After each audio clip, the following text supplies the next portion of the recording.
আমরা একটা রূপান্তরিত গণমাধ্যম ইকোসিস্টেমের মধ্যে প্রবেশ করতে যাচ্ছি এবং এরকম একটা পর্বকে এর আগে খুব ভালোভাবে চিহ্নিত না করার ফলে গদবাঁধা সব ধরনের কথা চিন্তা এবং কাজ ছিল, কিন্তু আমরা গদবাঁধা চিন্তা এবং কথা বলতে চাই না বলেই আমরা সমস্যাটাকে ভালোভাবে বুঝতে চাই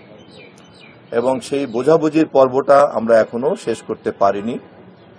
আমরা সেটাকেই গুরুত্ব দিয়েছি, তবে যে সমস্ত কাজ খুব জরুরি, যেগুলিতে হাত দেওয়া যেতে পারে, যেমন আমাদের নিজেদের ধরেন মিসইনফরমেশন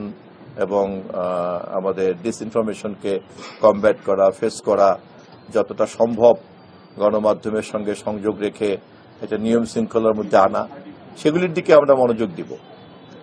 কিন্তু সমস্যাটা এরকম ক্ষুদ্র ক্ষুদ্র নয়, গণমাধ্যমের সমস্যাটা অনেক ব্যাপক, কেননা গণমাধ্যম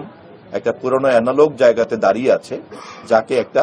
ডিজিটাল প্ল্যাটফর্মের উপযোগী করে গড়ে তুলতে হবে। আমরা ডিসি সাহেবদেরকে পরামর্শ দিয়েছি, তারাও যেন প্রস্তুত থাকেন তথ্য মন্ত্রণালয়ের পক্ষ থেকে যখন আমরা এই সক্ষমতা নিয়ে হাজির হব, তখন তারা তাদের সহযোগিতা এবং তাদের কর্মসূচিগুলিকে তারা এগিয়ে নিয়ে যাবেন।